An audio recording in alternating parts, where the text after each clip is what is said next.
balita sa international.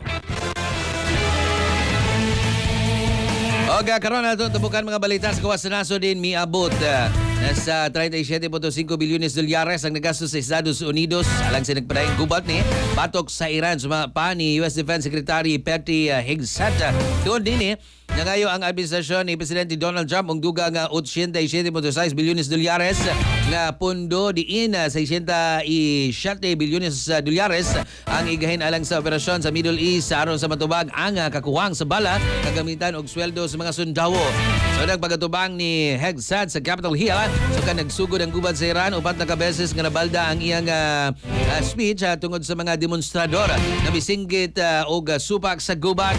Lakip sa ilang panawagan ang paghunong sa pagbomba sa Iran og Palestine og ang pag-angkon nga illegal ang mausab nga operasyon. Tungod ini ipahunong kadiyot sa Senate Appropriation Committee Chair Susan Collins ang pagdungod aron maiskortahan sa Capitol Police ang mga anti-war protesters.